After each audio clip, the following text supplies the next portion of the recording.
There was a version of you that couldn't sit still without reaching for something, a podcast, a book, a teacher, a new framework that promised to finally explain the ache. You called it growth. You called it curiosity.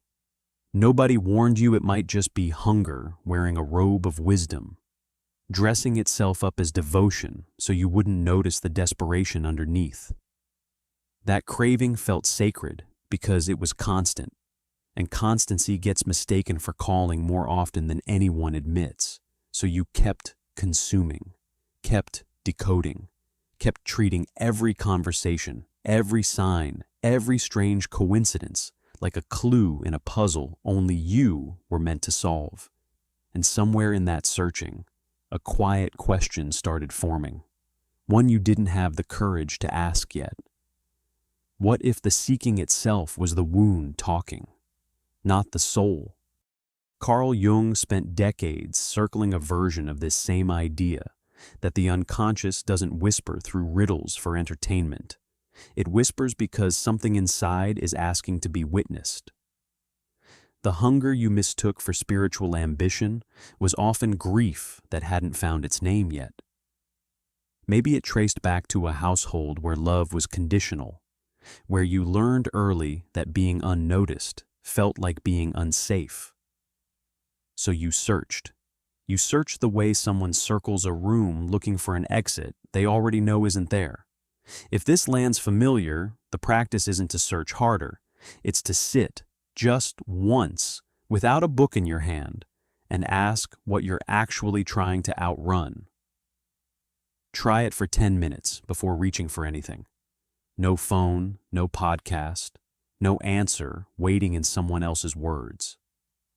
Then one day, and it rarely announces itself, the hunger goes quiet.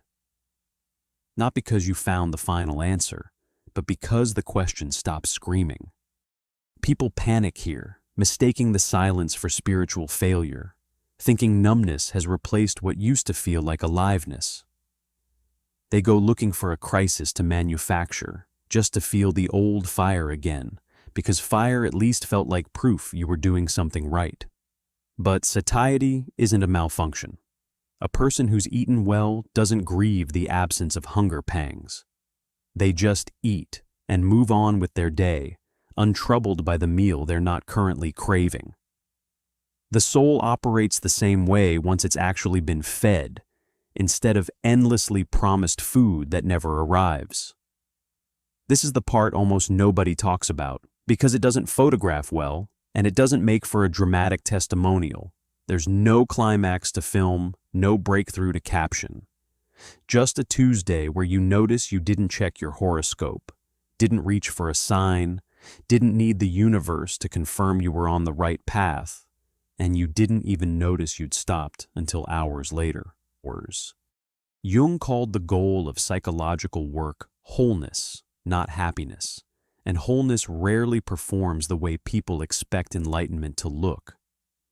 It looks instead suspiciously like rest, like an appetite that finally, quietly, stopped asking to be filled, which would be unremarkable except for what it reveals about everything that happens after the noise clears.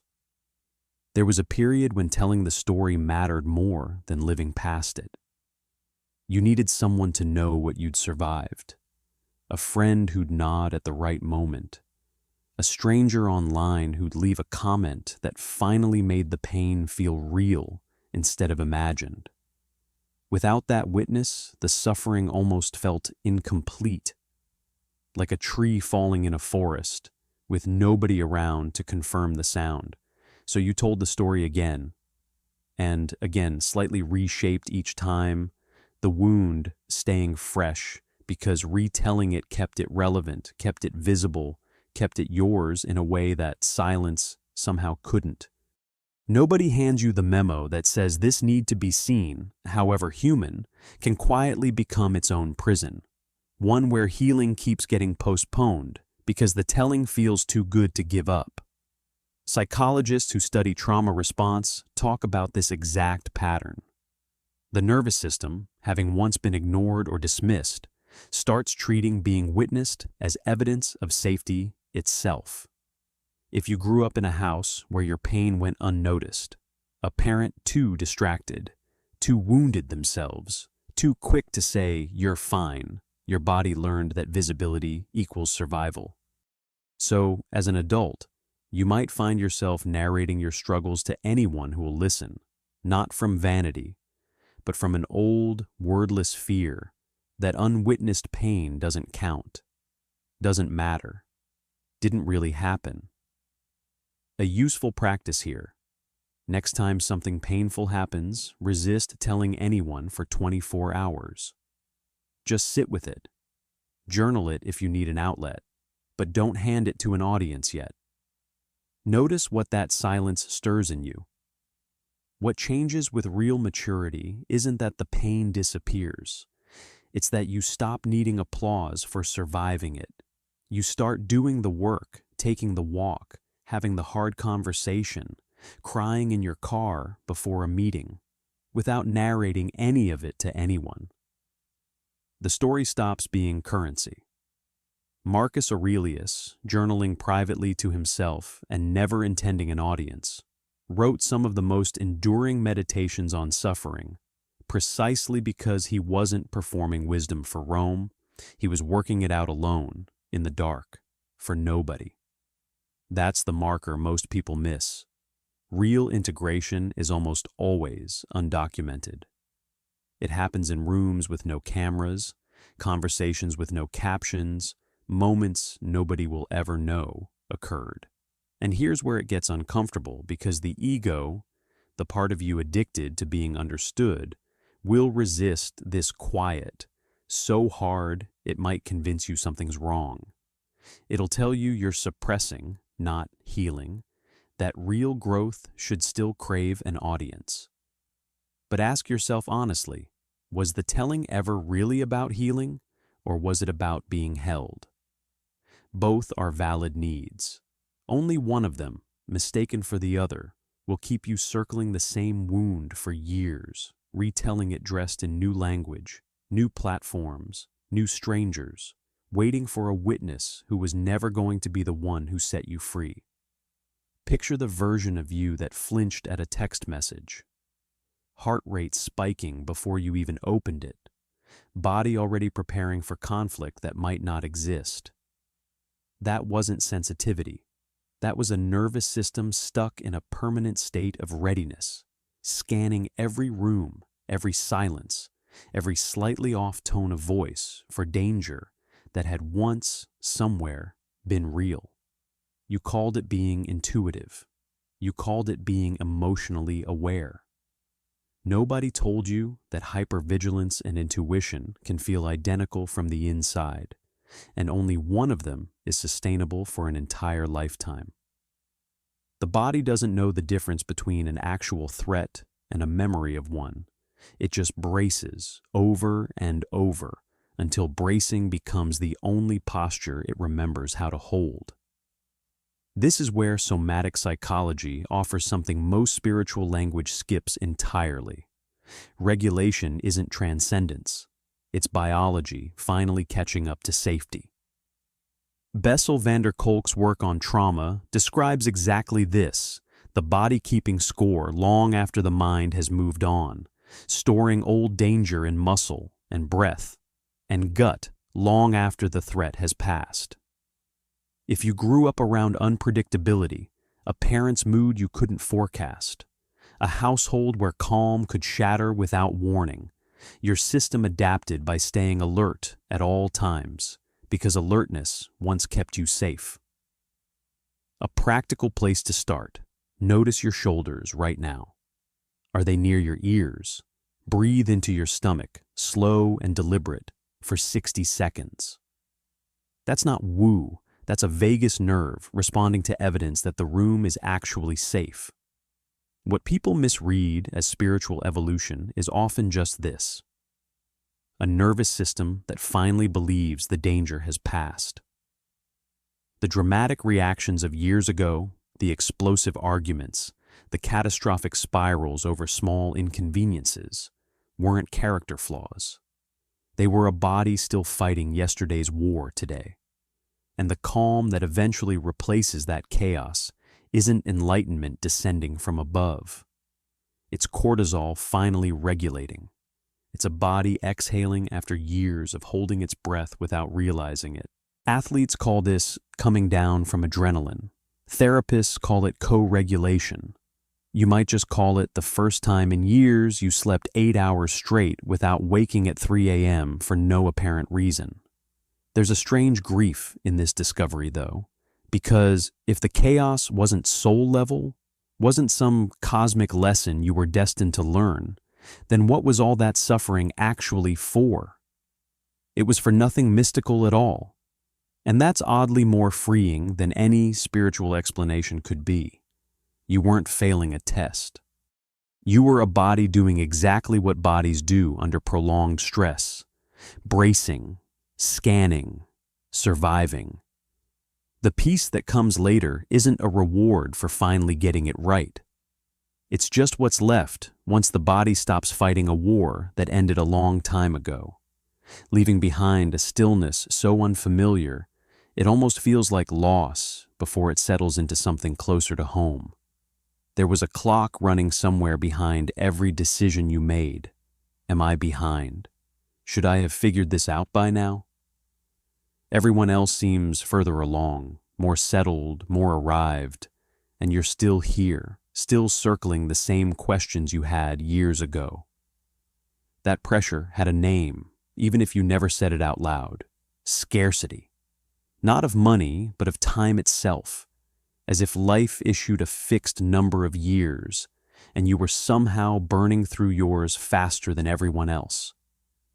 So you rushed the healing, rushed the career, rushed the relationship that needed slowness, because slowness felt like falling behind in a race nobody actually signed you up for, but everyone seemed to be running anyway. Chronos and Kairos. The Greeks had two separate words for time because they understood something modern calendars erased. Chronos is the clock, the deadline, the relentless countdown. Kairos is the right moment, the ripe one, time measured by readiness instead of minutes. Most urgency lives entirely in Chronos, in the fear of the clock, while ignoring that some things, grief, healing, falling in love, finding your actual path, simply can't be rushed without consequence, no matter how loud the deadline screams. A practical shift. Next time you feel that familiar panic about being behind, ask one question instead. Behind whom, exactly, and by whose timeline? Often there's no real answer, just an old inherited fear wearing the costume of ambition. What dissolves that urgency isn't arriving somewhere finally impressive enough to relax. It's recognizing that the rush itself was fear, dressed up convincingly as productivity, as drive, as passion even. Eckhart Tolle built an entire body of work around this exact distortion, how the mind constantly projects itself into a future that doesn't exist yet, robbing the only moment that's actually real, which is this one, right now, the one you're in while reading this. People who've done real inner work don't move faster than everyone else. They move at the pace the moment actually requires, fully present for it, instead of half living it while mentally drafting the next 5 years in their head. And once that shift happens, time stops feeling like a predator. It stops chasing you down hallways, breathing down your neck about deadlines you invented for yourself based on other people's timelines. A day stretches when you're not constantly forecasting the next one. A conversation lands fully when you're not 3 thoughts ahead, planning your response before the other person finishes their sentence. This isn't about doing less. Plenty of deeply present people still build, still create, still move mountains. It's about doing it from inside the moment instead of from some imagined future where you've finally exhaustingly caught up. Somebody walked into your life at exactly the moment you needed them to. And then, just as precisely, walked out. No betrayal. No dramatic falling out you could point to and explain at dinner parties. Just a quiet, almost mechanical ending, like a contract neither of you remembered signing had finally run its term.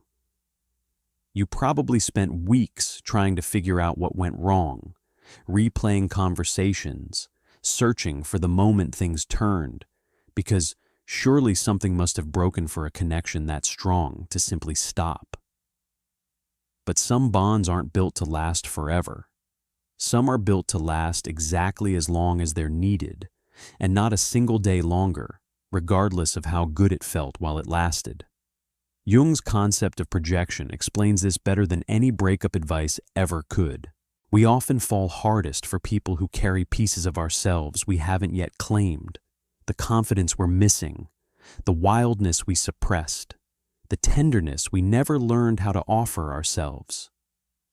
That person becomes a mirror, reflecting back a fragment of you that's still sitting in shadow, unintegrated, unclaimed. And the relationship feels electric, precisely because it's doing psychological work neither of you signed up for consciously. A friend who's wildly impulsive might appear right when you need permission to take more risks. A calm, steady partner might show up exactly when your nervous system desperately needs to learn what safety feels like. Once that lesson lands, once you've actually absorbed what they were reflecting, the charge that made the connection feel magnetic often fades, sometimes overnight. This doesn't make the bond fake, and it doesn't make the love you felt any less real while it lasted. It just means certain people are seasonal by design, woven into your story for a single, specific chapter rather than the whole book. A mentor who appears right when you need direction, then mysteriously becomes distant once you've found your footing. A friend who taught you boldness through their own recklessness, who then drifts once you've learned to stand on your own. Try this. Think of someone who left your life without a clear explanation. Ask what they taught you, not what they did wrong. The answer usually reveals more about your own growth than any story about their flaws ever could. What's painful about this truth is also what makes it beautiful. These endings aren't failures of love. They're evidence the love did exactly what it was meant to do. The grief is real, and it deserves space, not dismissal. But buried inside that grief is also a quiet kind of completion, the sense that something finished rather than simply broke. The hardest part isn't losing them. It's accepting that the version of you who needed them that badly doesn't exist anymore either, and that the person standing here now, the one who's grown past needing what they offered, is someone that person from before couldn't have become without them, ever walking through the door in the first place. For months, maybe years, the world spoke a language only you seemed to understand. 11:11 on the clock, right when you needed reassurance. A song lyric that answered the exact question you'd been silently asking.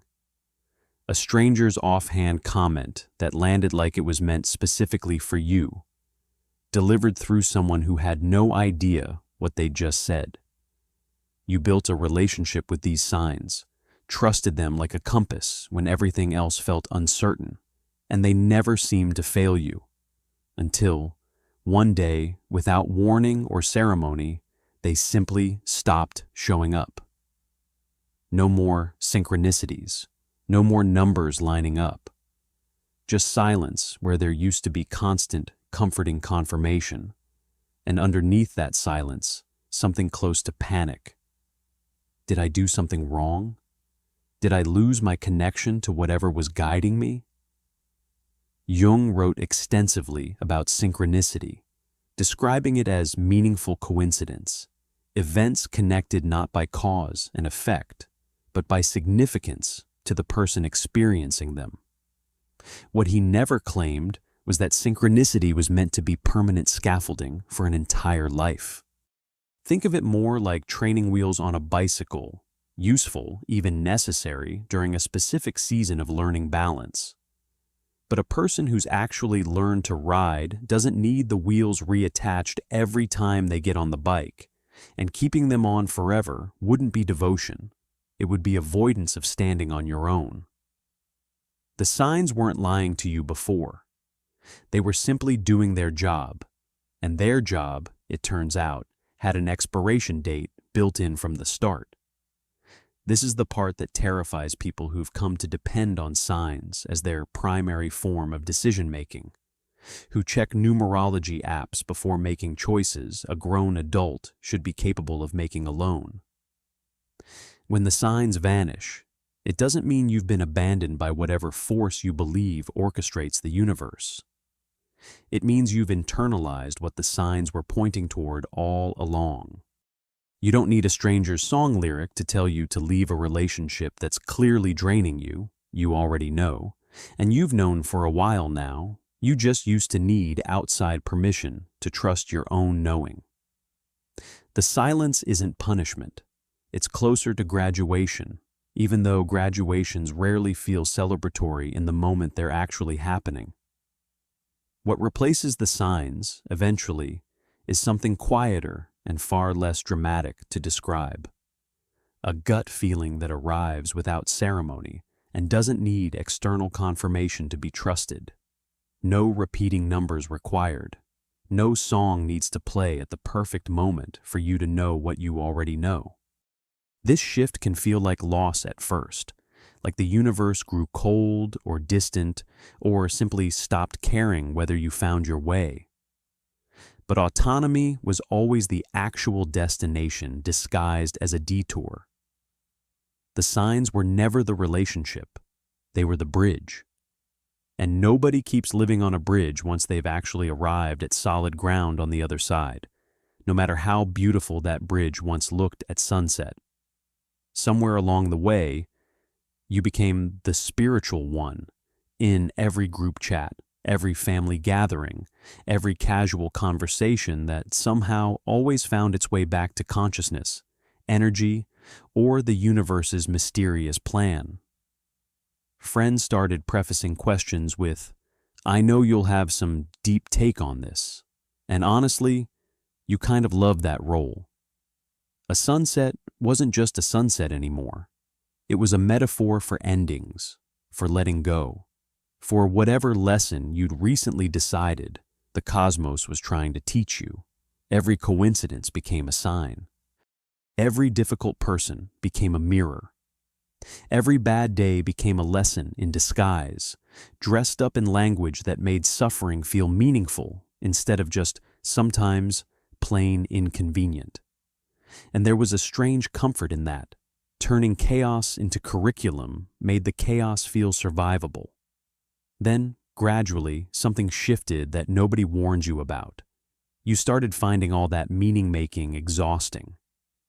A sunset became simply a sunset. Beautiful, sure, but not secretly encoded with a personal message from the universe written specifically for you.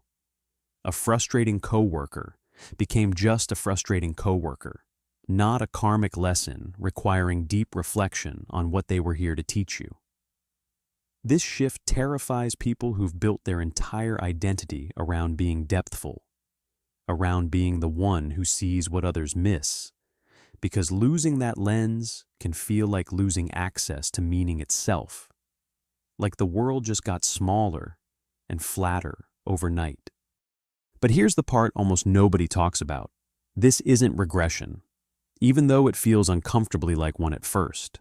Jung warned specifically against what he called inflation, the danger of identifying so completely with an archetype, even a noble one like the seeker or the awakened one, that the actual, ordinary person underneath gets buried beneath the role. The mask becomes more important than the face wearing it, becoming boring again, capable of enjoying a meal without journaling about its symbolic significance afterward, capable of watching a movie purely for entertainment without scanning for hidden archetypal themes, isn't falling backward. It's the mask finally coming off, revealing something that was always there underneath it, waiting. This is the strange, quiet relief almost nobody prepares you for. Ordinary life, lived without commentary, without constant interpretation, without performing depth for an audience real or imagined, is actually more peaceful than the constant labor of finding meaning everywhere you turn.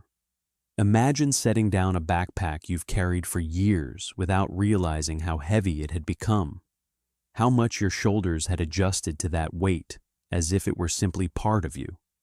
You're not less spiritual for letting a Tuesday just be a Tuesday. You might, in fact, finally be living it instead of narrating it from somewhere just slightly outside your own life. Somewhere along this journey, you probably noticed a pattern in yourself, maybe without even naming it directly. The urge to post about a breakthrough the moment it happened.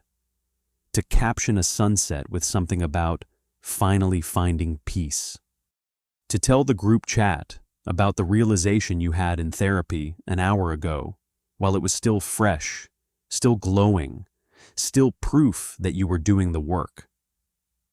That urge wasn't vanity, not really. It was the part of you that learned, somewhere along the way, that growth only counted if it was witnessed, documented, confirmed by likes or comments or a friend texting back, "Wow, that's so true." Announcing the awakening felt, in the moment, almost identical to actually integrating it. But here's the quiet distinction almost nobody draws clearly enough. Talking about change and actually changing are two entirely separate processes, and one of them photographs beautifully while the other one almost never does. Performance happens in the open. The caption, the story, the carefully worded post about where I'm at right now. Integration happens in a closed room with no camera, no audience, no applause waiting on the other side. It's the version of you who finally apologizes to someone privately, not for a story, but because the apology needed to happen and nobody else needed to know it did. It's choosing differently in a moment of old temptation when literally nobody would ever find out either way, and choosing it anyway, simply because that's who you are now. Carl Jung's process of individuation was never meant to be witnessed by a crowd. He described it as a deeply personal confrontation with one's own unconscious material, work that happens specifically in private, often in silence, frequently without language at all to describe what's shifting. The deepest integration rarely makes for a good story, precisely because it isn't dramatic. It's a Tuesday where you don't react the way you used to react. It's responding instead of reacting to a text that would have once ruined your entire afternoon. Nobody throws a parade for that. There's no metric for it. And that absence of recognition is exactly the point. If the work needs witnesses to feel real, it might still be performance wearing integration's clothing. This doesn't mean change should be hidden out of shame, or that sharing your journey publicly is inherently shallow. Plenty of real growth gets shared honestly, after the fact, without needing the sharing itself to validate it. The distinction is timing and motive. Real integration happens first, quietly, often for months before anyone else notices anything different about you at all. Then, maybe, you tell the story, not to prove the growth happened, but simply because you're now someone capable of telling it without needing anyone's reaction to confirm it was real in the first place. Long before you could explain what was shifting, your body already knew. Sleep that used to fracture at 3 a.m. started holding steady through the night, uninterrupted, deep in a way you'd almost forgotten was possible. Your jaw, clenched for years without you noticing, started unclenching during ordinary moments, at a red light, during a meeting, while just sitting on the couch doing nothing in particular. Digestion that had been tight and anxious for as long as you could remember started settling into something calmer, steadier, less reactive to stress that hadn't even fully registered yet in your conscious mind. The mind was still busy analyzing, still searching for words to describe what was happening. The body had already moved on, quietly proving something the mind hadn't caught up to understanding yet. This sequencing isn't poetic exaggeration, it's how the nervous system actually operates. Bessel van der Kolk's research into trauma describes the body as a kind of ledger, keeping precise score of everything the conscious mind minimizes, forgets, or simply never had language for in the first place. Healing, when it's real, registers physically first. Shoulders that drop an inch you didn't realize were raised. A stomach that finally relaxes during a conversation that used to trigger dread. A practical way to track this. Notice your breath right now, this moment, while reading. Is it shallow, sitting high in your chest? Or has it dropped naturally into your stomach without you forcing it there? That answer tells you more about where you actually stand than any journal entry analyzing your feelings ever could. The mind, meanwhile, often lags weeks or months behind what the body has already settled.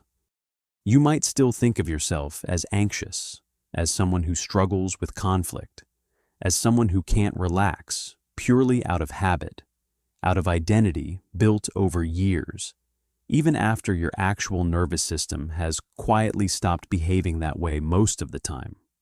This gap between old self-concept and new physical reality explains why some people feel oddly disoriented by healing instead of triumphant. The story hasn't caught up to the biology yet. You're left holding an outdated description of yourself, like wearing clothes that technically still fit, but somehow don't feel like yours anymore. Trust the body's timeline over the mind's narrative every time they seem to disagree, because the body rarely lies the way the mind sometimes does to protect old identities, old wounds, old familiar stories. If your shoulders have dropped, they've dropped, regardless of what story you're still privately telling yourself about being someone who can't relax. If you slept 8 hours without waking once, that's data, not a fluke worth dismissing. The body doesn't perform wellness for an audience, doesn't exaggerate progress to feel impressive, doesn't lie to protect a fragile identity. It simply registers what's true, slowly, patiently, often well before the mind finds the words to admit any of it out loud. Strip away the spiritual identity, the one who always had a deeper take, who saw meaning where others saw coincidence, who could decode a friend's bad week into some grander cosmic lesson. Strip away the seeker identity too, the one defined entirely by searching, by always being mid-journey towards some imagined arrival point that kept moving further away the closer you got to it. Strip away even the awakened one, the role that felt, for a while, like the realest version of yourself you'd ever inhabited. What's actually left underneath all of that, once every mask has been set down on the table for good? Less than you'd expect, and somehow infinitely more at the exact same time. What's left is a person who eats dinner without narrating its symbolism, who has an ordinary, slightly boring Tuesday and doesn't feel compelled to mine it for hidden lessons before bed, who can sit with a friend's pain without immediately reframing it into a teachable cosmic moment, just listening instead, fully, without an agenda. This isn't a smaller life than the one performed before. It's a more honest one, finally lived from the inside instead of narrated from somewhere just outside it. Watching yourself live it for an audience that may have never been paying attention in the first place. Jung spent his entire career circling one central, deceptively simple idea. The goal was never to become special. It was to become who you actually are, underneath every persona constructed for survival, for belonging, for being seen and understood by people who couldn't always offer that. He called this individuation, and he was explicit that it had nothing to do with achievement, nothing to do with arriving somewhere impressive enough to finally relax. It had everything to do with authenticity, even when authenticity looks remarkably ordinary, even when it looks from the outside like nothing happened at all. So, if you've been quietly mourning the version of yourself who once felt special, who once collected signs and synchronicities like proof of a destiny only you could see, let that version go gently, the way you'd release a season that served its purpose and has now genuinely run its course. What's left isn't a downgrade. It's you, finally, without the costume you spent years convinced was your actual face. Ordinary, present, and for the first time in longer than you can clearly remember, completely, unmistakably real. So, here's the real question worth sitting with tonight, long after this video ends. Which version of yourself have you been performing? And which version have you actually become without noticing? Because the 10 things you just walked through aren't a checklist to complete, they're a mirror. Some of them probably already happened to you quietly, months ago, without you having language for what it meant at the time. Others might still be ahead, waiting for their season. Don't rush this. Don't turn this into another thing to optimize, another spiritual milestone to chase and announce the moment you hit it. That would just be the old pattern wearing new words. Instead, try this. Pick one thing from everything you just heard. Maybe it's the friend who left without explanation. Maybe it's the signs that went quiet. Maybe it's the boredom that crept in where excitement used to live, and actually sit with it this week. Not to analyze it into another insight to share. Just to let it be true, privately, without needing anyone else to confirm it. Integration was never going to be loud. It was never going to look impressive from the outside. And that's exactly why so many people miss it happening in their own lives. They're still waiting for the version that photographs well. But you, watching this, reading these words, you might already be further along than you've given yourself credit for. The ordinariness you've been quietly grieving might actually be the arrival you spent years searching for in all the wrong, louder places. If this found you at the right moment, and something tells me it probably did, stay. Subscribe, turn on notifications, and let this become a place you return to as the rest of this unfolds in your own life, in your own time, at your own pace. Because the next chapter of this work doesn't end when this video does. It's just beginning to settle in, quietly, the way real change always does.